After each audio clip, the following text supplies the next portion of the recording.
Disclaimer. The content provided in this podcast is for informational and entertainment purposes only. While we discuss topics related to mental health advice, life wisdom, and alike, the opinions expressed are personal views of the hosts and do not constitute professional, legal, or medical advice. We make no representations or warranties about the accuracy or completeness of the information discussed. Any action you take based on the information in this podcast is strictly at your own risk, and we are not liable for any losses or damages in connection with its use. Additionally, this podcast may contain discussions around addictions, substances, which are intended for adult audiences. We do not endorse any illegal activities. Please consult your local laws before engaging in any actions related to this content. By listening to this podcast, you agree that you are over the age of 18 or the age of majority in your jurisdiction and understand the terms of this disclaimer. Welcome to the Balancing Forces podcast, where two opposites collide in the best way possible. One brings the fire, the other keeps it chill. But together we share life's lessons, hard-earned wisdom, advice you can actually use. Whether you need a fresh perspective or just a laugh, we're here to elevate your mind. So buckle up, because things are about to get real and really funny. Are you ready to level up your astrology game? Join the Alchemist Laboratory by Solar Systems. For just $33 a month, you get access to 10+ courses, a resource library, manifestation secrets, live Q&As, and so much more. Over $2,300 in value. Transform your understanding of astrology and unlock hidden knowledge. Sign up now through the school app and follow Solar Systems on TikTok and Instagram. Chapter 33. Closed doors are greater blessings than open doors. One of the most difficult concepts to get one's head around can be that everything is gift. Every negative experience, every depression, every sorrow, every loss, every frustration, every disappointment. We are so programmed into thinking good things are good and bad things are bad. But what if the bad things weren't inherently bad? In fact, what if the supposedly bad stuff in your life were, in fact, the single greatest blessing of your life? Upside down as that may sound. In fact, what if the greater the feeling of negativity to something, the more powerful a blessing it is? On the spiritual journey to intimate relationship with your own self, you will learn more about yourself and about life from the supposedly negative stuff than any of the positive stuff, but only if you open your eyes and your heart and mind to mine the experience for the gems of wisdom it is holding in its hand. It is to ask the question, how is this seemingly negative, painful thing the single greatest blessing of my life? More pointedly, what is this horrible experience trying to teach me that I have just not been learning? Think about it. Teams make more changes, adjustments, and growth from losses and mistakes than wins. When you're winning, you don't change significantly. Why would you?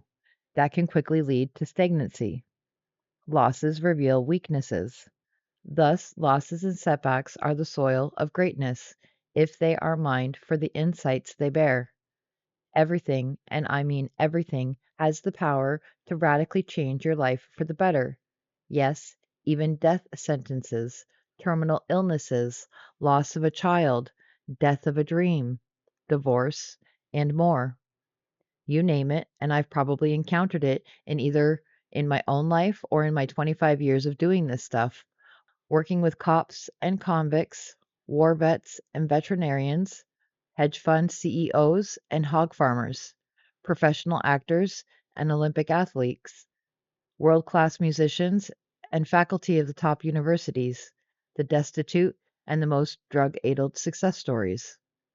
I know that this is one shift into your core beliefs from believing bad experiences and suffering are bad and should be run from at all costs, to seeing pain and suffering as holding life-changing insights and wisdom. Changes everything. More than almost anything in your life, this shift and the openness it requires completely change the game, or they change how you attack the game, accompanied by the journaling necessary to accompany such questions and really mind them. So it's not just something you're doing in your head, but are actually getting out of you. This shift in core beliefs enacts transformation of a life. After the pruning, growth begins, real growth like you've never seen. Add a hearty dose of courage on top of that mix, courage to face the hard truths and the real sources of raw sewage in your life, and the transformation comes rapidly.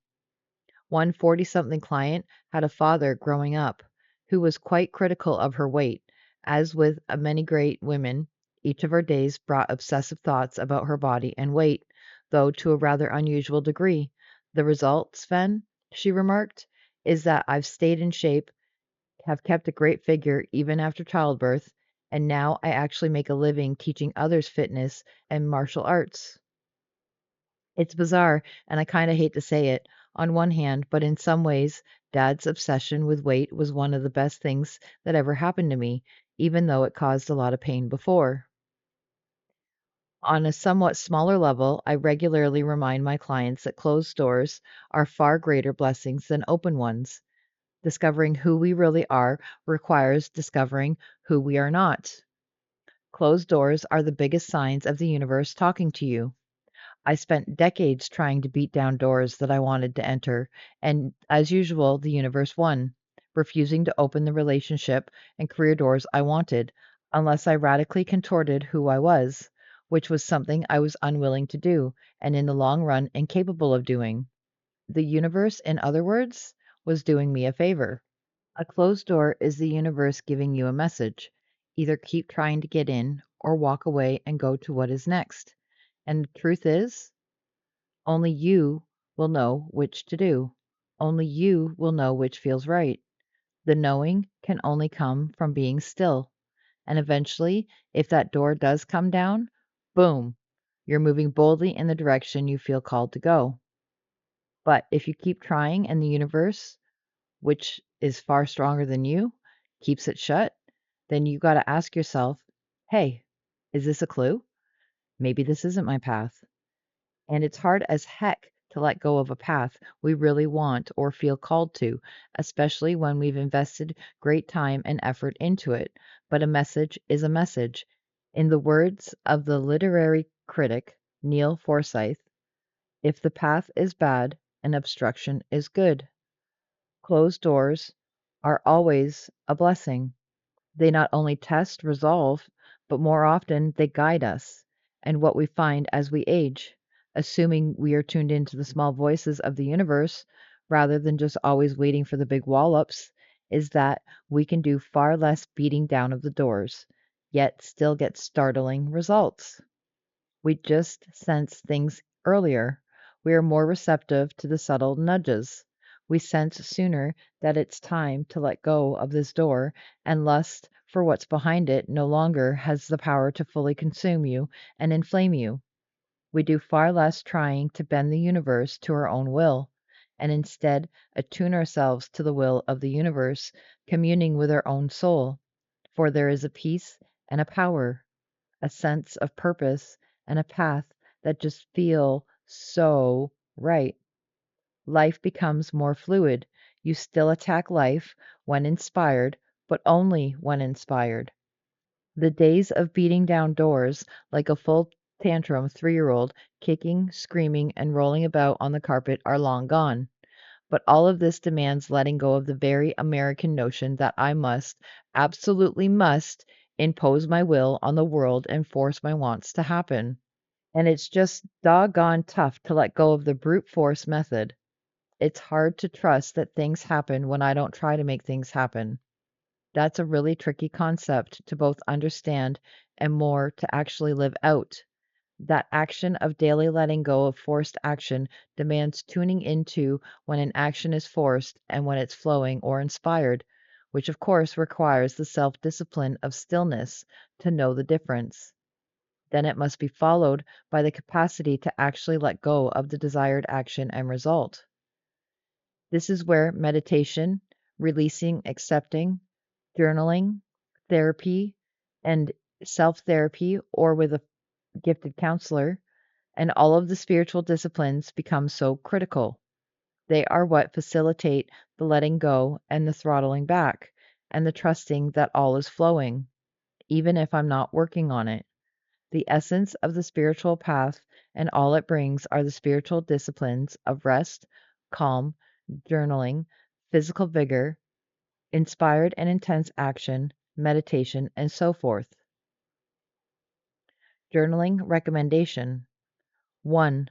List the top 5 things, events, situations, or people that you have considered the biggest curses of your life that would be almost impossible to find good in. 2. Now, Under each one, write the questions. How was or is this event or person the single greatest blessing of my life? What was this thing sent to teach me about myself, about life? In what ways is this learning I've received precisely what I need for life moving forward? 3. What have been the 3 to 5 biggest closed doors, disappointments, or frustrations of your life? 4. How was each one perfect? What would you have missed out on, quite possibly, if you had gotten what you wanted? 5.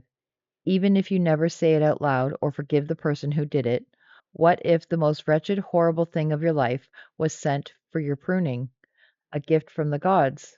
What if you simply can't see and don't want to admit the gems of wisdom it holds in its hand? Bonus tracks. Core readers.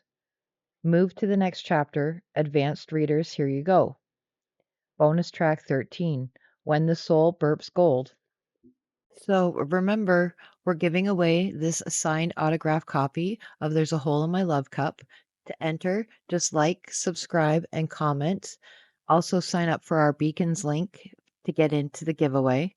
Thank you very much for tuning in. Stay amazing, stay awesome, and remember always to keep it real.